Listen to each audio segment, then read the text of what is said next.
اقیم الصلاۃ لذکری صدق اللہ العظیم۔ انتہائی قابل قدر معزز وفاض علماء کرام، محترم بزرگوں، عزیز دوستوں، نوجوان ساتھیوں، پیارے بچوں، السلام علیکم ورحمۃ اللہ وبرکاتہ۔ وعلیکم السلام ورحمۃ اللہ وبرکاتہ۔ اللہ کریم کا بڑا احسان اور فضل اور کرم ہے۔ اللہ کریم نے مجھے اور آپ کو قرآن اور سنت کے سمجھنے کی توفیق نصیب فرمائی۔ قرآن مجید ہی کے اسباق میں سے ایک سبق آج آپ حضرات کو سنانا ہے۔ خطبہ مسنونہ میں ایک آیت مبارکہ کا ایک حصہ آپ حضرات کو سنایا گیا۔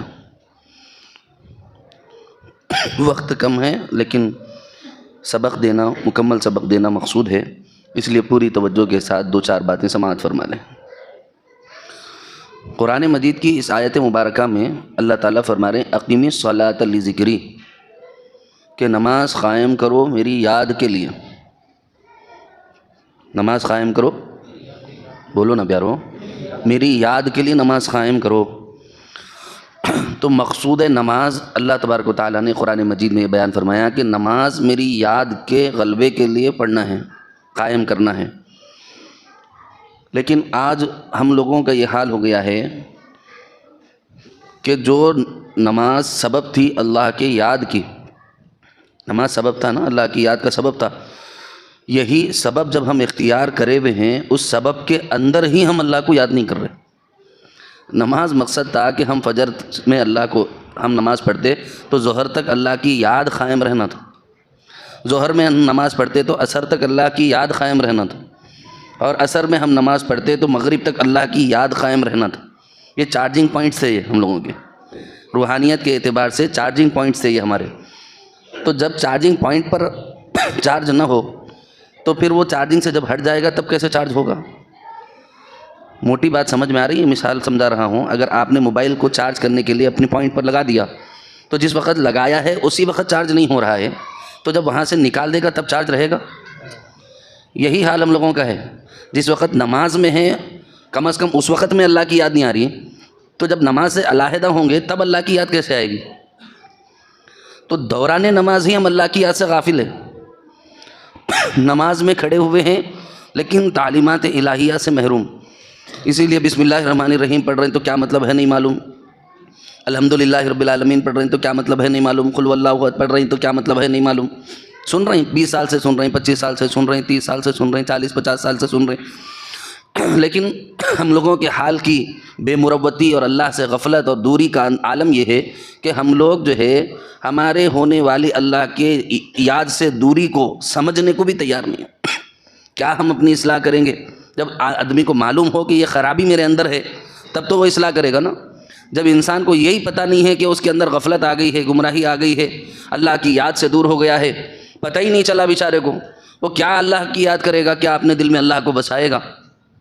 تو اللہ فرما رہے ہیں اقیم الصلاۃ لذکری، نماز ہماری یاد کے لیے تھی، لیکن حالت کیا ہو گئی؟ دوران نماز ہی ہم اللہ کو بھول گئے، رکعت باندھ لی اور ہم گھوم رہے ہیں، کبھی چار مینار جا رہے، کبھی قطب مینار جا رہے، کبھی تاج محل جا رہے، کبھی دکان کے حساب کتاب چل رہے، کبھی مکان کے حساب کتاب چل رہے، کبھی جورو بچوں کے تخیلات ستا رہے، کبھی جو ہے معاصی اور عصیان کی جو ہے نا راستے پر چل پڑے ہیں، اور وہی سوچتے ہوئے ٹھہرے ہوئے، کھڑا ہوا اللہ کے سامنے ہے، سوچ کیا رہا ہے؟ محلے کے اور جو ہے نا فلموں کے اور تخیلات میں اور وساوس میں مبتلا ہے۔ اب بھلا بتاؤ کہ جو نماز وساوس سے بھری پڑی ہو، غفلتوں سے بھری پڑی ہو، گھومنے گھامنے سے اس کو فرصت نہ ہو، دل جسم تو یہاں حاضر ہے اور دل دماغ غائب ہو گیا ہو، تو پھر اب یہ نماز یاد والی نماز تھوڑی بنے گی۔ ارے بولو نا پیارو، نماز یاد والی نماز بنے گی کیا؟ آپ کھٹکا دیکھتے ہیں، کھٹکا دیکھا آپ لوگوں نے، کھٹکے کے پیچھے 2 وائر ہوتے ہیں، ایک کو نیوٹرل کہا جاتا ہے اور دوسرے کو فیز کہا جاتا ہے۔ اگر نیوٹرل یا فیز دونوں میں سے کوئی ایک بھی کنیکشن لوز ہو جائے لائٹ آئے گی؟ بولو نا، سب بولو نا، لائٹ نہیں آئے گی۔ کیوں نہیں آئے گی لائٹ؟ کیونکہ جسم تو ہے، روح نہیں ہے، اور روح تو ہے، جسم نہیں ہے، تو دونوں چیزیں ہونا ضروری ہے۔ نیوٹرل اور فیز ہوگا تبھی روشنی ظاہر ہوگی۔ اسی طریقے سے ہم جسم تو لے کر آ گئے لیکن روح لے کر نہیں آ سکے نماز میں، جسم تو لے کر آ گئے، دل لے کر نہیں آ سکے نماز میں، جسم تو لے کر آ گئے، ذہن اور دل اور دماغ لے کر کے نہیں آ سکے، تو کیا ہوا؟ نیوٹرل تو ہے، فیس نہیں ہے، فیس تو ہے، نیوٹرل نہیں ہے۔ دونوں صورتوں میں نماز کے اندر نور نہیں آ سکتا۔ جیسے نیوٹرل کے بغیر، فیس کے بغیر روشنی نہیں آ سکتی، اسی طریقے سے روح اور جسم کے بغیر نور نہیں آ سکتا۔ آج ہماری نمازیں نور سے محروم۔ نور کس کو کہتے ہیں؟ نور کہتے ہیں اللہ کی یاد کے غلبے کو، اللہ کی یاد کا غلبہ ہو جانا۔ نہ نماز کے اندر ہم لوگوں کو اللہ کی یاد، تو پھر آپ بھلا بتاؤ کہ ہم لوگ جو نماز شروع کر رہے ہیں، رکعت باندھنے سے پہلے ہم پڑھتے ہیں انی وجہت وجہی للذی فطر السماوات والارض حنیفا وما انا من المشرکین۔ ہم میں سے کتنے ایسے ہیں جو اس کا ترجمہ سنا سکتے ہیں؟ کتنوں کو پتہ ہے کہ انی وجہت وجہیہ کا مطلب کیا ہے؟ انی وجہت وجہیہ کا مطلب ہے اے میرے پروردگار، میں اپنا چہرہ ہر طرف سے، ہر غیر اللہ سے ہٹا کر خالص آپ کی طرف پھیرتا ہوں۔ اب یہ وعدہ کر کے کھڑے ہو رہے نماز میں، اور آپ کی روحانیت کے اعتبار سے آپ کا چہرہ کبھی دکان کی طرف ہے، کبھی مکان کی طرف ہے، کبھی جاب کی طرف ہے، کبھی ملازمت کی طرف ہے، کبھی باس کی طرف ہے، کبھی بیوی بچوں کی طرف ہے، کبھی مالیات کی طرف ہے، کبھی دھوکہ دڑیوں کی طرف ہے۔ آپ بھلا بتائیے یہ وہ نماز جس کے اندر آپ نے وجہیہ نہیں، اپنا چہرہ جو ہے اللہ کے لیے خالص نہیں کیا، اپنا چہرہ اللہ کے واقعتاً اللہ کے حوالے نہیں کیا، اپنا چہرہ غیر اللہ سے پھیر کر اللہ کی طرف نہیں کیا، تو پھر وجہیہ للذی فطر السماوات والارض حنیفا کا کیا مطلب ہے؟ ارے بھائی یہ پڑھتے کہ نہیں پڑھتے؟ بولو نا پیارو، پڑھتے ہیں نا؟ انی وجہت وجہی للذی فطر السماوات، پروردگار میں اپنا چہرہ آپ ہی کی طرف خاص کرتا ہوں، اس پروردگار کی طرف کرتا ہوں جو زمین اور آسمان کا فاطر ہے، بنانے والا ہے۔ زمین اور آسمان کے بنانے والے پروردگار کی طرف میں اپنا چہرہ کرتا ہوں، اپنا چہرہ ان کے لیے خالص کرتا ہوں، اپنی جبین نیاز ان کے لیے خالص کرتا ہوں۔ کہاں کر کیا ہم نے؟ بتاؤ۔ دل جو ہے غیر اللہ کو ڈھونڈ رہا ہے، دماغ غیر اللہ کو ڈھونڈ رہا ہے۔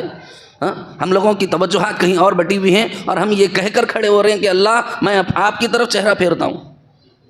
اگر ہم ترجمہ ذہن میں رکھ کے پڑھے ہوتے تبھی تو ہم لوگوں کو ذہن میں آتا تھا نا کہ انی وجہت وجہی للذی فطر السماوات والارض حنیفا کا مطلب کیا ہے۔ ترجمہ ہی نہیں معلوم ہے تو ذہن کیسا جائیں گا؟ اچھا، ترجمہ جس کو معلوم ہے ان لوگوں بھی غفلت کا شکار ہوتے کیونکہ استہزار کے ساتھ نہیں پڑھتے۔ ارے بھائی جب آپ کو معلوم ہے تو خدا کا شکر ادا کر کے آپ ترجمے کی طرف توجہ کر کے اللہ کے سامنے رکعت باندھیے نا۔ جس کو نہیں آتا وہ تو قابل رحم ہے بیچارہ، لیکن جس کو آتا ہے پھر وہ محرومی سے جو ہے درکنار ہو جائے۔ جس کے مثال کے طور پر اگر کوئی آدمی جیب میں پیسے نہ ہوں اور وہ بھوک اور پیاس سے مر جائے، قابل رحم تو ہے، لیکن جیب میں پیسے رکھ کر بھوک اور پیاس سے مر جائے، ارے بولو نا بابا، اس نے اپنے آپ پہ ظلم کیا کہ نہیں کیا؟ اور وہ بھوک اور پیاس سے مر جائے، قابل رحم تو ہے، لیکن جیب میں پیسے رکھ کر بھوک اور پیاس سے مر جائے، ارے بولو نا بابا، اس نے اپنے آپ پہ ظلم کیا کہ نہیں کیا؟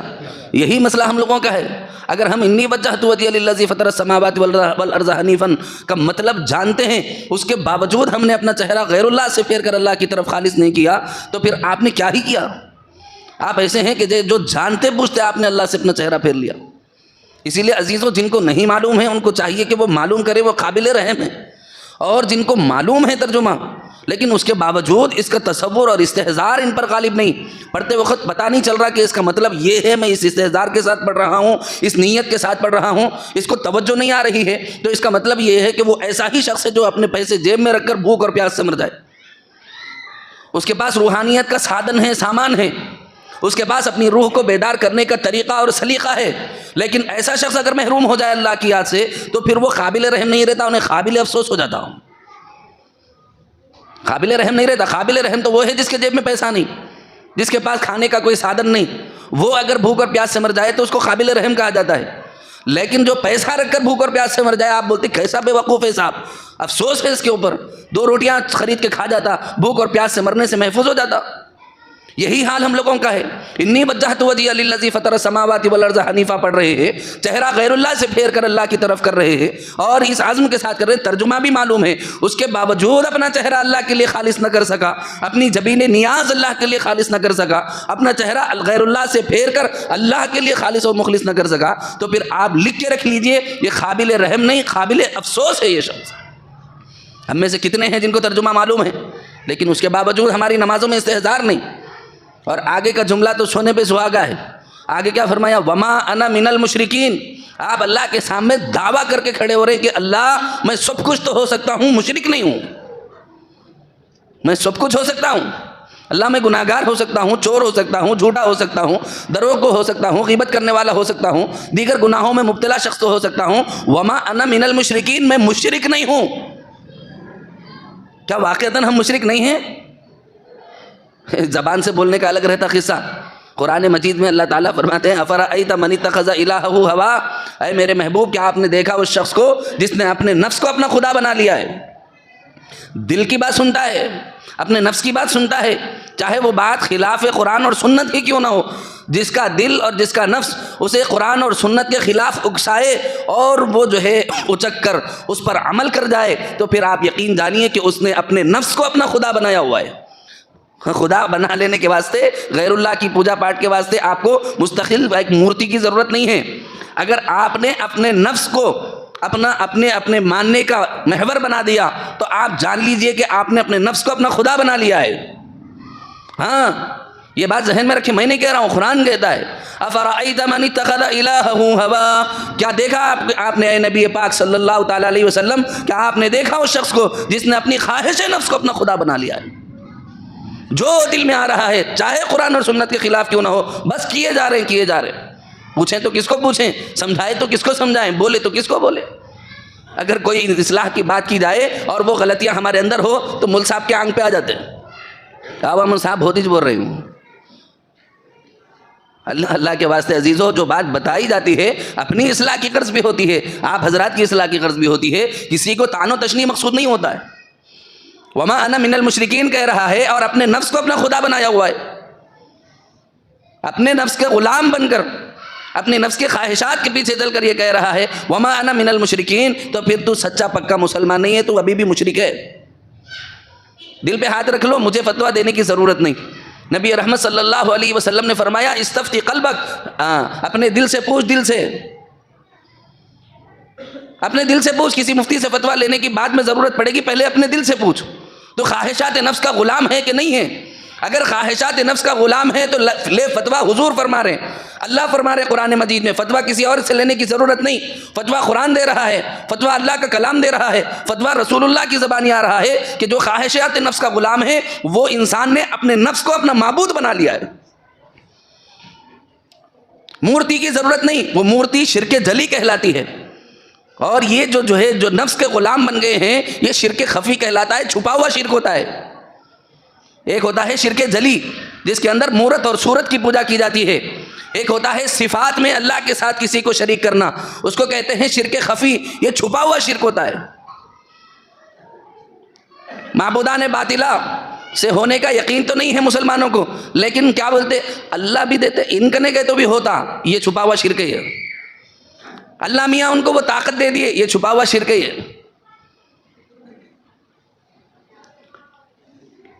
یہ بات ذہن میں رکھیے کہ جس دن ہم لوگ وما انا من المشرکین کہہ رہے ہیں کھڑے ہو کر، اور واقعتاً ذات اور صفات میں اللہ کے ساتھ کسی اور کو شریک نہ ٹھہرا رہے ہوں، تو اس وقت میں ہمارے وما انا من المشرکین کا کچھ مطلب بن سکتا ہے۔ یہ میں بول رہا ہوں، سمجھیں گے آپ لوگ، حضرت محبوب سبحانی خطب ربانی سیدنا شیخ عبد القادر جیلانی رحمۃ اللہ علیہ نے فرمایا ہے، جس کو لڑنا ہے جا کے پیران پیر سے لڑ لو، ماں کے لال میں دم ہے تو لڑ کے بتاؤ، محبوب سبحانی سے کون لڑتا؟ محبوب سبحانی نے فرمایا ہے ذات اور صفات میں شریک کرنے والا کبھی بھی قادری نہیں ہو سکتا، یہ بات ذہن میں رکھی جائے۔ فضل حق سے قادری ہوں اس لیے ہاتھ میں توحید کی تلوار ہے۔ قادری ہونا مذاق نہیں، کھیل نہیں ہے۔ ذات اور صفات کا مشرک کبھی بھی قادری نہیں ہو سکتا۔ وما انا من المشرکین کہہ رہا ہے اور اس کے باوجود اپنے نفس کا غلام بنا ہوا ہے، اور اللہ کے علاوہ غیر اللہ سے امداد طلب کرتا ہے، غیر اللہ کو اللہ کے مقابلے میں کھڑا کرتا ہے، یا صفات کے اعتبار سے اللہ کے برابر سمجھتا ہے، روزی دینے والا سمجھتا ہے، اولاد دینے والا سمجھتا ہے، اور کام بنانے اور بگڑیاں بنانے والا سمجھتا ہے۔ میں اس میں وسیلے کے خلاف نہیں ہوں، یہ بات ذہن میں رکھنا۔ میں جو بات کہہ رہا ہوں وہ ان سے، ان کی ذات سے طلب کرنے کے بارے میں کہہ رہا ہوں۔ اللہ سے ان کے واسطے سے مانگا جائے تو کوئی حرج کی بات نہیں، یہ قرآن سے بھی ثابت ہے، یہ سنت رسول سے بھی ثابت ہے۔ ہاں، فلما دخل علیہا زکریا المحراب وجد عندها رزقا قال یا مریم انا لکی ھذا، جب حضرت مریم کے گھر میں دیکھا کہ پھل فروٹ رکھے ہوئے ہیں اور پھل پھلاریاں رکھے ہوئی ہیں، اور دیکھا کہ جو ہے باہر سے کچھ اسباب اور وسائل کے امکانات نہیں، میں خود روزی روٹی گھر میں ڈالنے والا ہوں، میں خود جو ہے کھان پان لانے والا ہوں، یہ پھل پھلاریاں کہاں سے آ رہی پتہ نہیں۔ انہوں نے پوچھا قال یا مریم انا لکی ھذا، اے مریم یہ کہاں سے آ گیا؟ انہوں نے کہا کہ میں یہاں کھڑی ہوتی ہوں، اللہ سے مانگتی ہوں، اللہ تعالیٰ غیب سے مدد فرماتے ہیں، بن موسم کے پھل مولا کھلا رہے ہیں۔ وہیں کھڑے ہو کر کے اللہ تعالیٰ کے حضور میں، ارے بھائی اللہ زکریا علیہ السلام کو نہیں معلوم تھا کہ فلاں جگہ جا کے مانگ لینا ہوگا، لیکن جو مقامات بابرکت لوگوں کے ذریعے سے، اولیاء اکرام کے ذریعے سے، اللہ کے نیک بندوں کے ذریعے سے متبرک ہو جاتے ہیں، ان مقامات پر مانگنے سے نیکی اور ہدایت کا راستہ جلدی مل جاتا ہے۔ سمجھ میں آ رہی ہے نا؟ یہ بات ذہن میں رکھی جائے، اس سے کوئی اختلاف نہیں ہے کسی کو، اختلاف ہے اللہ کی ذات اور صفات میں شریک کرنے سے۔ وما انا من المشرکین کہہ رہا ہے تو رب ذوالجلال کے ساتھ ذات اور صفات میں شریک نہیں ٹھہرانا کس کو بھی۔ یہ میں نہیں کہہ رہا ہوں، حضرت محبوب سبحانی خطب ربانی سیدنا شیخ عبد القادر جیلانی رحمۃ اللہ علیہ فرماتے ہیں، اور جس کی توحید پکی نہ ہو وہ کبھی بھی قادری نہیں ہو سکتا، یہ بات ذہن میں رکھیے۔